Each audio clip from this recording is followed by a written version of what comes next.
Hello everybody, welcome back to my channel, and today I'm back again with another video in my series of VAPT. As you all know, database, database, database. Database is the heart of many, if not all, at least the web applications, and it is used to store the information needed by the application, such as credit card information. We have customer demographics, customer orders, client preferences, usernames, passwords, and a lot of things. Consequently, databases have become attractive and very lucrative targets for the hackers to hack into. SQL injections happen when a developer accepts user input that is directly placed into an SQL statement and does not properly validate and filter out into dangerous characters. With that, I guess you are now clear with our today's topic. It is the SQL injection vulnerability. As the name suggests, an SQL injection vulnerability allows an attacker to inject malicious input into an SQL statement. Also, the SQL injection vulnerability is one of the most dangerous issues for data confidentiality and integrity in the web applications and has been listed in OWASP top 10 list of the most common and widely exploited vulnerabilities since its inspection over all the years. Having a short summary of SQL injection, it is an attack technique that exploits a security vulnerability occurring in the database layer of an application. Hackers use injections to obtain unauthorized access to the underlying data structure and all of it, including the database management systems. It is the most common web application vulnerability. Now the question arises that how can it happen? SQL injection attacks occur when a web application is not capable of validating the values received from a web form, cookie, input parameter, and whatnot before passing them to SQL queries that will be executed on the database server itself. This then allows an attacker to manipulate the input so that the data is interpreted as code rather than data. Now, with all that, we come to our today's tool, which is SQLmap. SQLmap. SQLmap is an open source penetration testing tool, mainly databases. This tool automates the process of detecting and exploiting all the SQL injection flaws and taking over of the database servers. Basically, it's the back of every web application which we are going to exploit today. It comes with a powerful detection engine, many niche features for an ultimate penetration tester, and a broad range of switches lasting from the database fingerprinting over data fetching from the database to accessing the underlying file system and executing commands on the operating system via out of band connections. With that, we also have four kinds of SQLIs. By SQLIs, I mean the SQL injection vulnerabilities. We have error-based SQL injection, we have boolean-based, time-based, out-of-band SQL injection. But today, with our SQLmap, we will be having the full support of MySQL, Oracle, PostgreSQL, MS SQL, Microsoft Access, IBM, DB2, SQLite, Firebird, Sybase, and whatnot. Every possible SQL database management system. We have the full support of all the 6 injection techniques that I already told you. We have the support to directly connect to the database without passing via an SQL injection, which helps in providing the DBMS credentials, IP addresses, ports, database, username, password, hashes, all of it. We also have the support to enumerate those users, password hashes, allotted privileges, roles, databases, tables, columns, everything. As we will be starting with the tool, you will be able to understand that we also have the automatic recognition of password hashes, their formats, and support for cracking them using a dictionary-based attack. Either we can use the inbuilt dictionary which the SQLmap provides, or we can provide our own custom dictionary which we could make on our own. With all of that, we also have the capability to dump all over the database entirely, the tables, the columns, and a range of entries as per your choice. You can also choose to dump only a range of characters from each column's entry as well. With all of that, today's agenda is not the SQL injection vulnerability, it is exploiting that rather. Let's start with the tool itself and get our hands dirty. There I come to my VMware workstation where I have the vast broken web application installed, which I am using from my past over 3 videos, and in this video as well we will be having the same. You already know that my IP address is 192.168.2.18. With all of that, let's start the browser and jump into our OWASP broken web application. Right, there we put our IP address of the machine.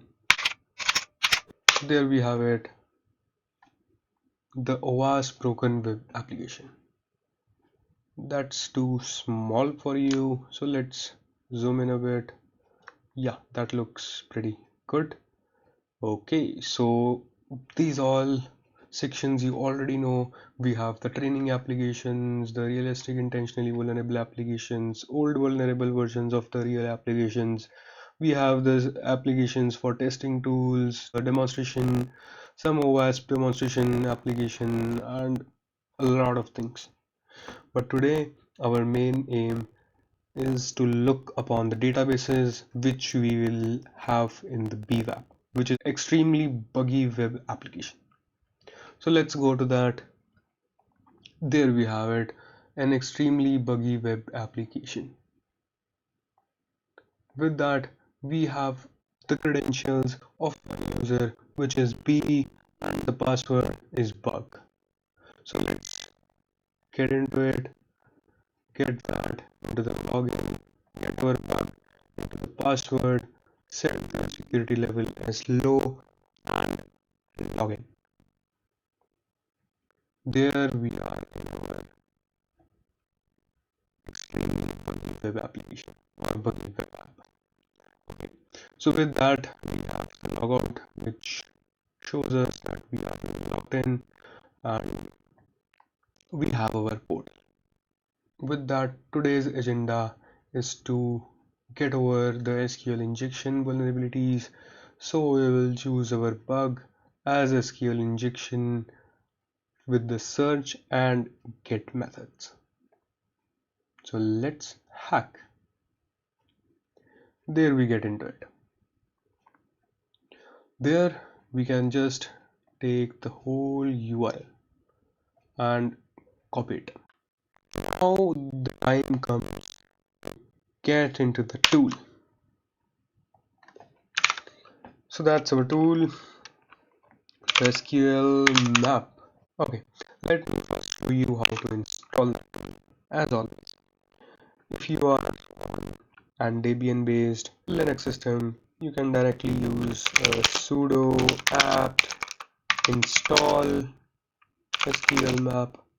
but I am using an Arch Linux and have the pacman package manager, so I'll have pacman-s SQLmap.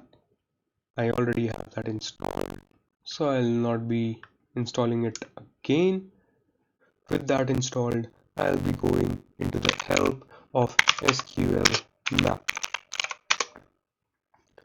There are all the options for our SQLmap. We have that quite nice figlet of SQLmap written like this, and then we have the usage tips which we have with some options which are help. We can use an advanced help, then version we already have 1.9 which is stable release. We can go with we'll be talking about that.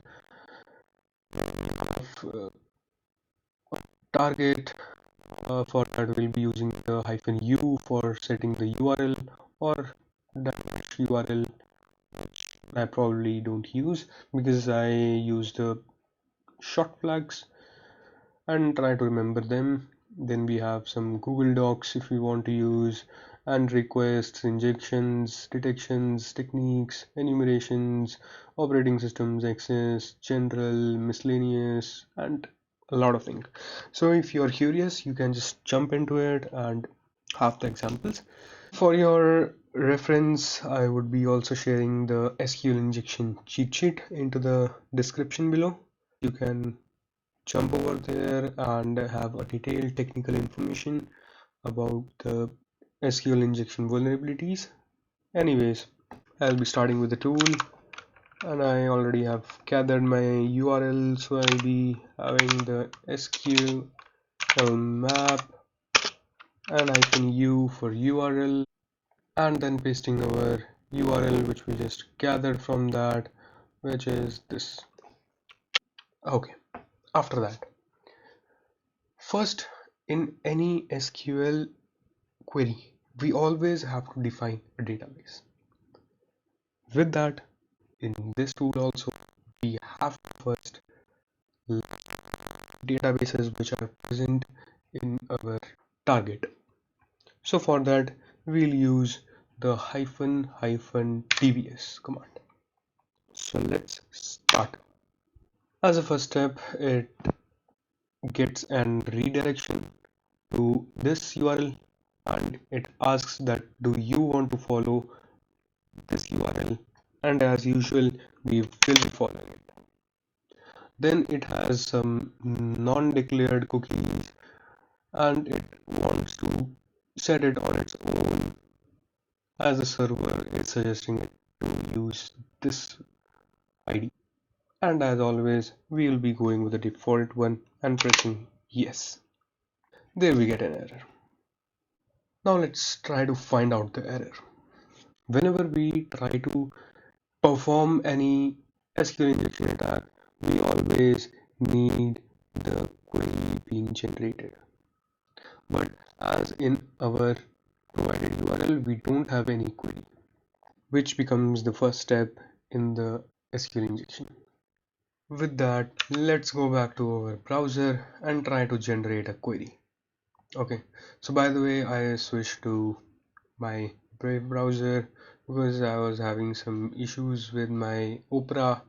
So that's my browser, and there's a search query which we can probably see because that's the only query which we can generate in this web page of this web app, and we can search for a movie. So we would use underscore for generating a query, or you can whatever you wish to use. You would use that and would. Okay, so we got some results, and we are quite not interested into the results part, but what we are interested into is the URL. Okay, so we generated a URL. If I try to zoom it a bit, okay, so there is the URL. So till here we were okay. Till here we were having the URL as before. But what the new part is, it's that we got an title which was equal to underscore and an action which is search. So what that means, that we have a movie and we search for that and we search for a underscore. So this particular box is assigned to the title and this is a search button. So the action which we performed was the search, and what we searched was a title which was equal to underscore. So from there we understand that what that URL means, and we could take up that URL, copy that thing up, make it normal, go back to the terminal, clear up the screen, and use the same command SQLmap -u for URL and paste our URL. Okay, so we could probably get an error from that. And why would we get that error? Because we haven't used the inverted commas. And now you would ask that why do we need to use the inverted commas? Okay, so like here, the paste action which I performed used which we don't require, right? So we would eliminate those, and there we have our URL as it is, if you could see over the back. Okay, so we could probably give it an enter, and the same process goes on. We could give it a yes, and for the cookie again we could give it a yes, and then it starts testing out the web application. And there we get a new prompt. And what is that new prompt? That it is trying to recommend us perform only some basic union tests, and suggesting us that if we want to require or if we want to reduce the number of requests being made. So we don't want to reduce, so we'll go with no, and let's see what we get. Okay, so it again throws an error saying that there might be some protection mechanism involved in the web application, which might be web application firewall, but it is not sure, so it's only giving us an example of that. So what we could do in such a case, we can try to give the cookies which we are getting, because the only thing which it is asking is the cookies for this login page, right? So we have already logged into the page, so we already have generated the cookies as well. So we could go back and try to look up the cookies related information. So I am using a Chrome based browser, so I have the cookies in the exclamation mark, so I can click it and get the cookies which are in use. And there's my cookies. Both the cookies are, first the PHP session ID is being used, and the second one is the security level which is equal to 0. So we could take up that PHP session ID, copy that, come back to our terminal, and the back command, try to remove the last flag and try to give out the cookies. So for that we have a flag which is cookies, right? And we can probably make it equal, and as for the URL we have to give the inverted commas and paste the session ID, and that is equal to this. We could copy that, come back, paste it, give a semicolon, because to differentiate between two values we have to use a semicolon, we take up the security level, paste that, and make that equal to 0. Okay, and as usual, search for the DBs. Right, so if we okay, so let me clear up the screen and try to recall the whole command which we used. Okay, so we used an SQLmap, which is the tool, and -u for providing the URL, and we provided the URL into the quotes. Then we had a cookie and was equal to the value which we described in the quotes. We want to list out all the clear. So go and it's searching out. Okay, so found that the database which it is using at the backend might be using MySQL database. It is just suggesting us because it's saying that it looks like. So it is not sure. That's why it is asking us that do you want to skip the other test payloads for the other DBMSs? But we don't want, because we don't want to take any risk. So we would be probably going with no. Then it again prompted us that for the remaining tests, do you want to include all the tests for the MySQL that are extending the provided level 1 and risk level, which are default value? So we want to include all the tests. So we will be going with a yes, and there it starts to test all the MySQL related queries and types of SQL injections. Right, so it tried to perform a boolean-based blind SQL injection. It tried to use a generic inline queries, and it gave us a lot of information. And what it was testing was all about the MySQL version, which was above 5.5.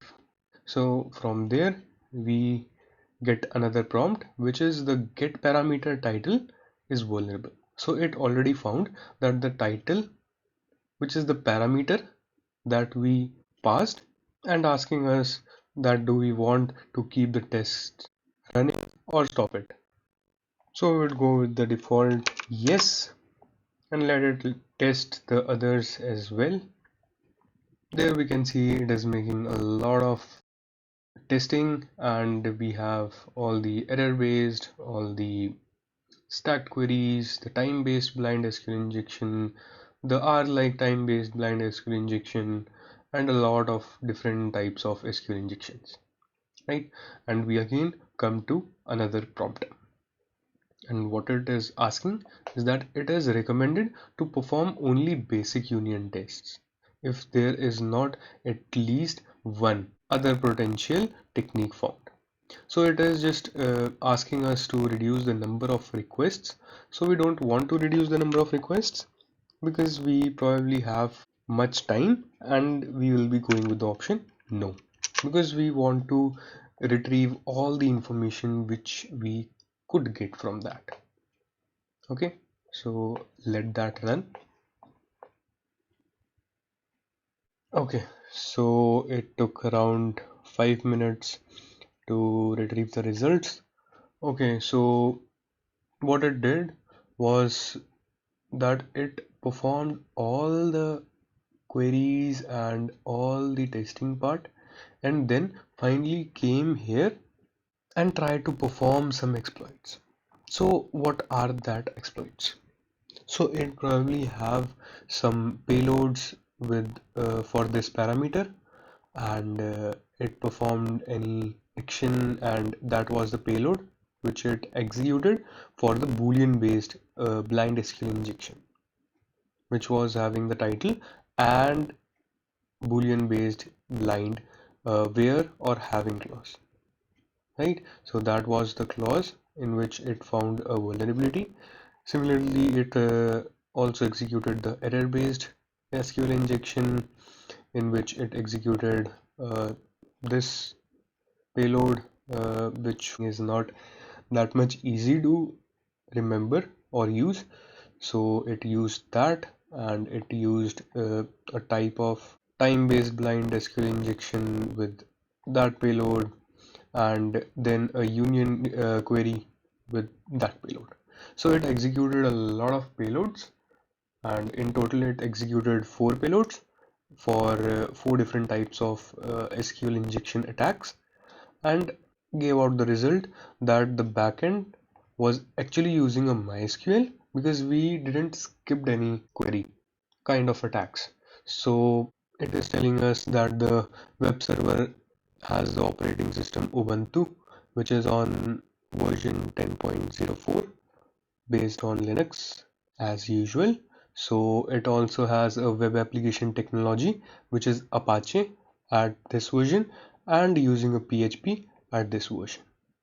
So it also tell us that the MySQL version which it is using is greater than or equal to 5, and it fetched some of the database names for us, or I would say all of the databases which are available in that web application, which is BWAP. So it found around 34 databases, and it found all databases whichever we could see in the broken web application as well, because it's having a DBWA, a BWAP.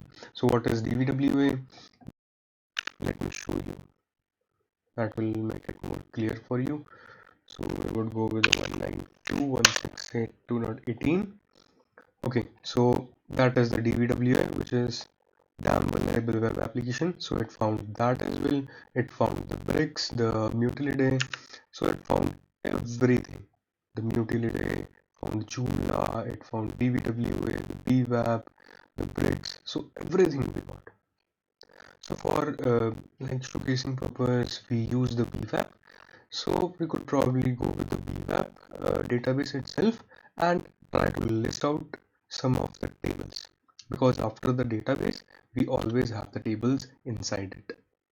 So let's go and check the same command, and rather than the DBs which we use, we could use a hyphen capital D to just specify the name of the database, which in our case we are using a BWAP, right? And we want to list out the tables.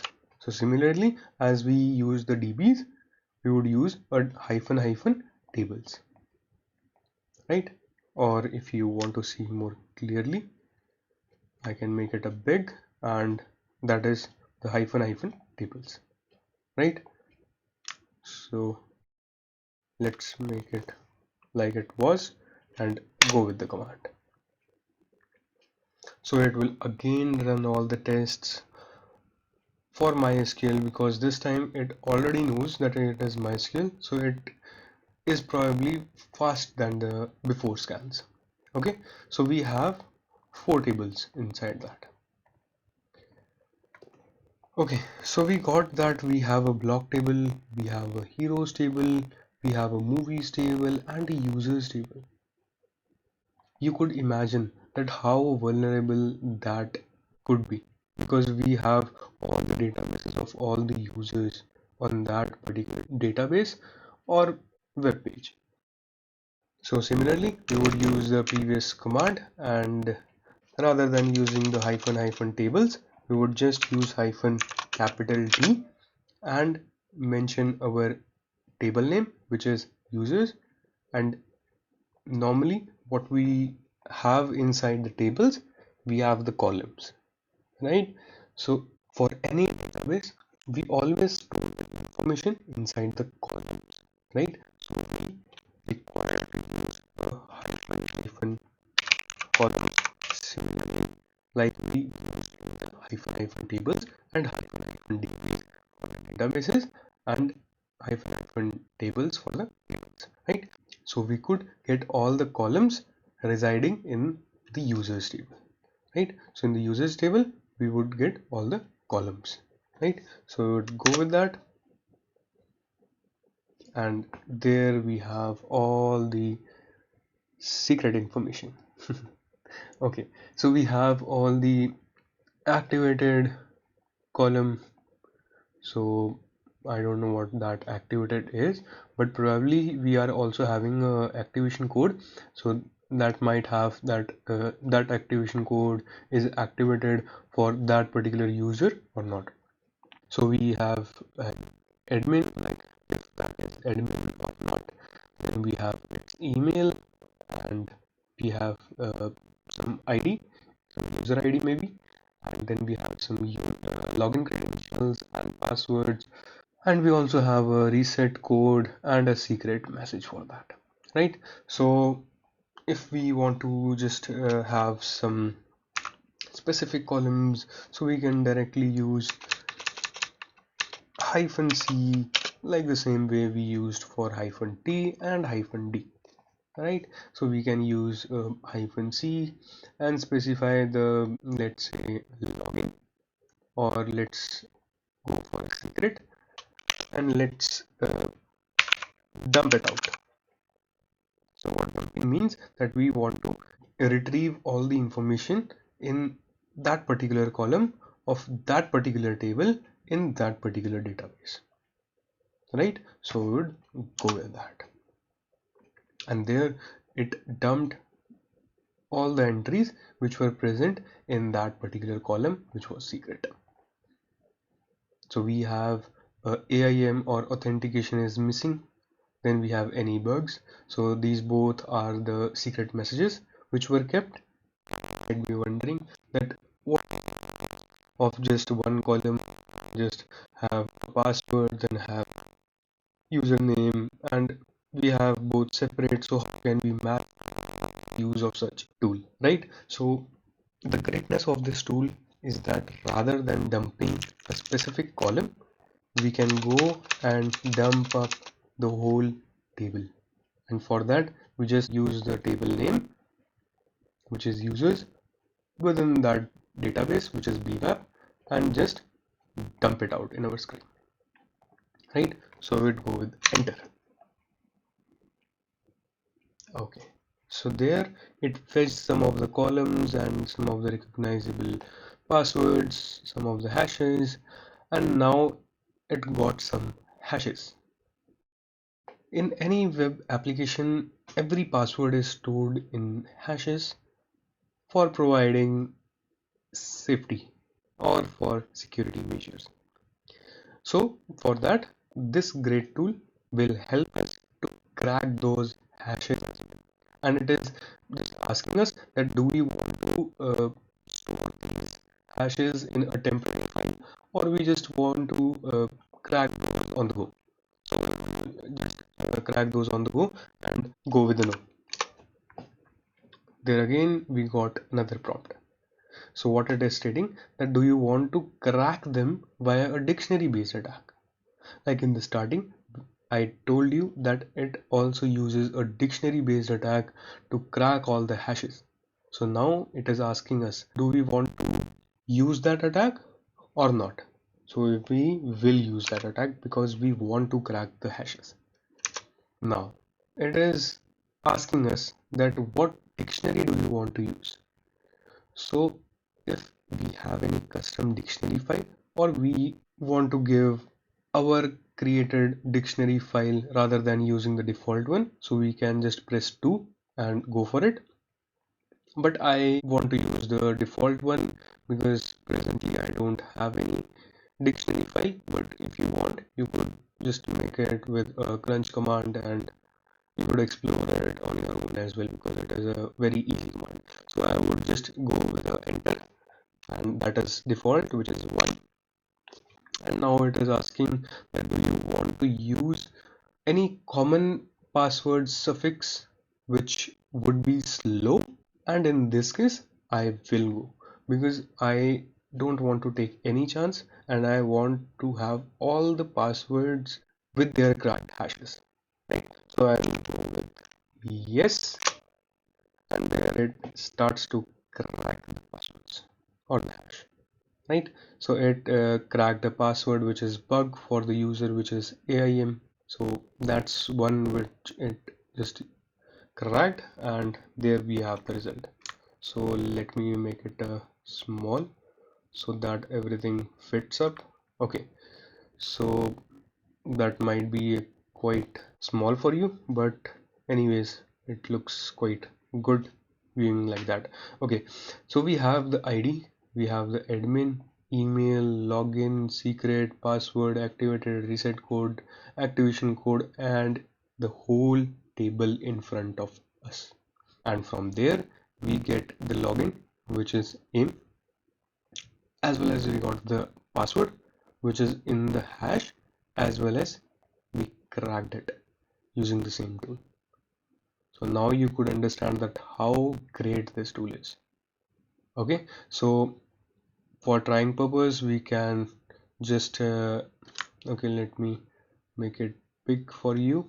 Okay, so let us take that login and let's copy it, go back to our browser, go to our login page, which was bwap, and just log out from the session, give it a OK and paste it up, go back, use the password which is bug, come here, paste it up and log in.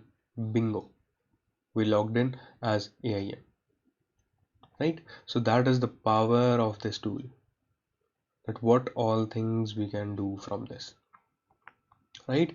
So we can again go back and rather than using the bwap, we could, like, if we want to go back up, we had these many databases, so we can use some other database. We can use DVWA for example, and come back, clear it out, and rather than using the bwap, we could specify the DVWA as the database, right?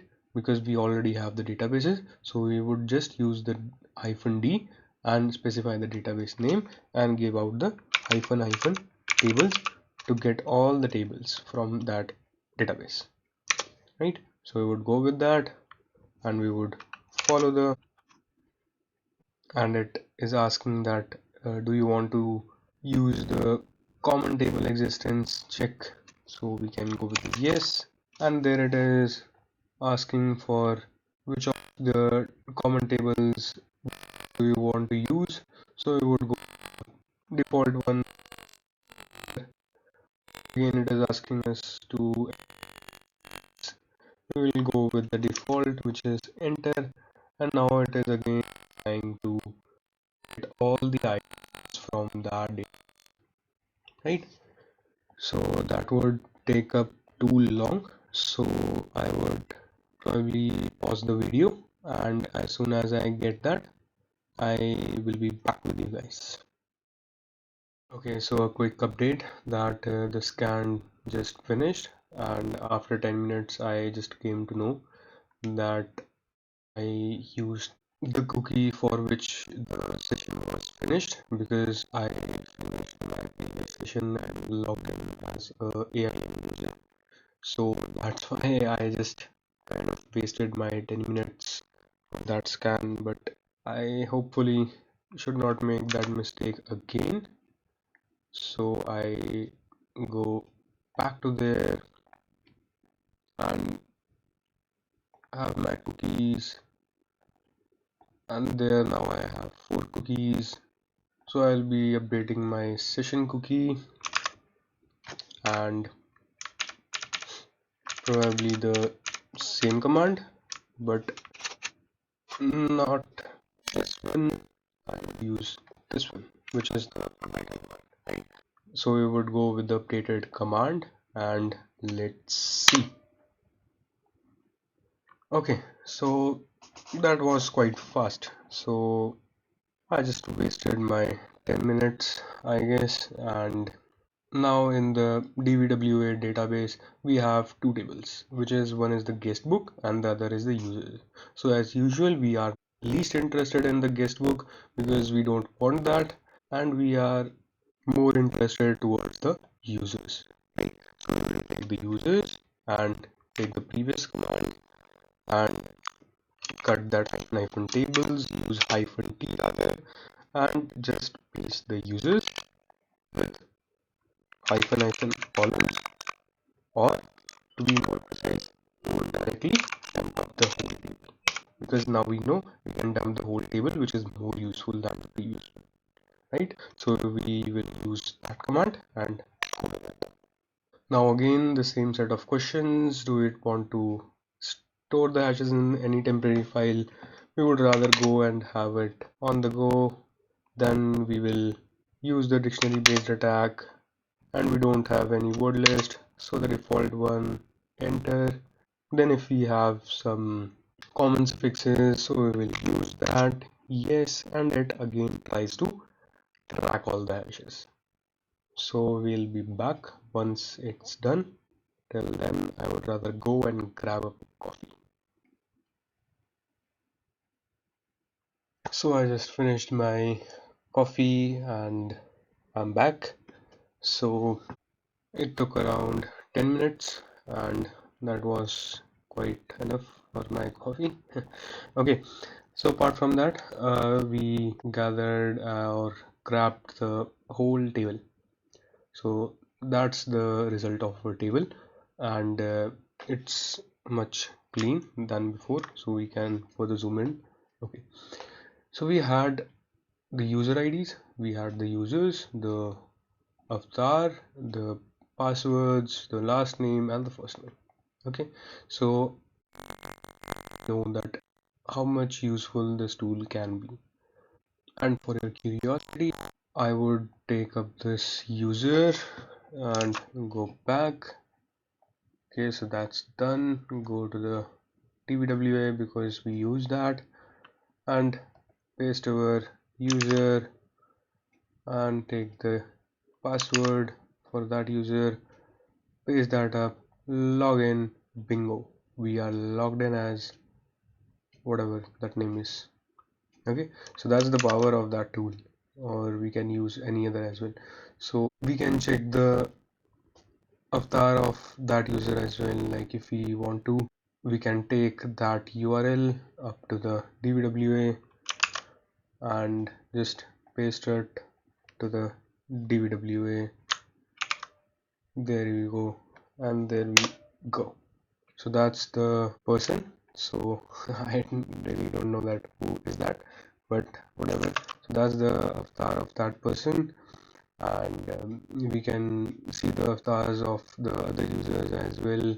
And for this particular user, his name is Gordon Brown, so that's why his username might be Gordon or whatever.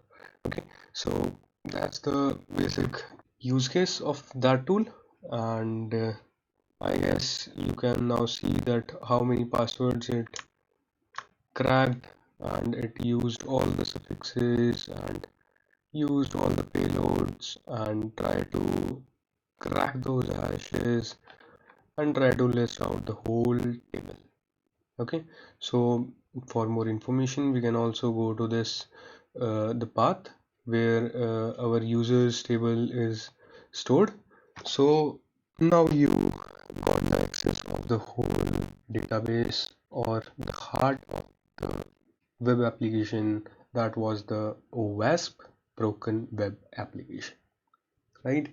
So now you can imagine how harmful that vulnerability can be, which is SQL injection, and what could that mean organize this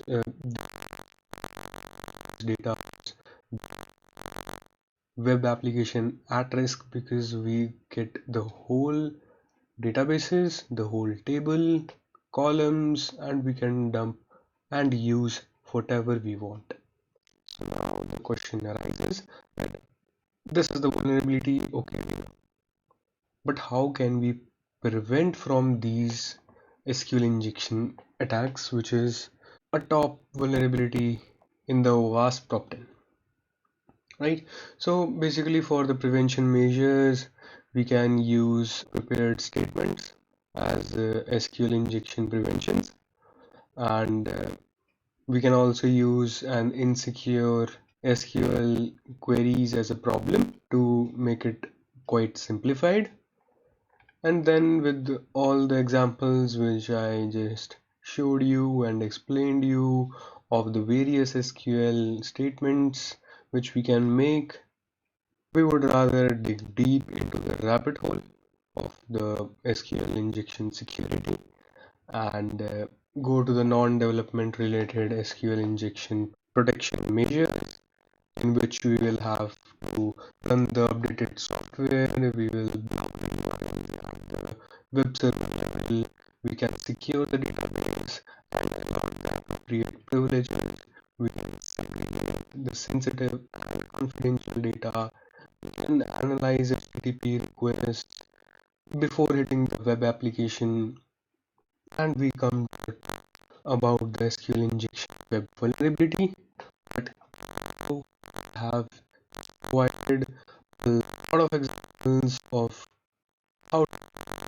exploitation of SQL vulnerabilities. There is no match. It's only that be the change that is needed to ensure data and web application security and keep your databases safe from SQL injections. With that, we come to an end and we are complete with our SQL injection attacks using the SQLmap, and we have a lot to bring more to you guys, so please make sure you subscribe to my channel, press the bell icon for getting all the updates, like and share my video, and if you have some comments you can use the comment section to list out your queries or any suggestions if you have. Having that said, thank you for the day and let's catch up in the next video.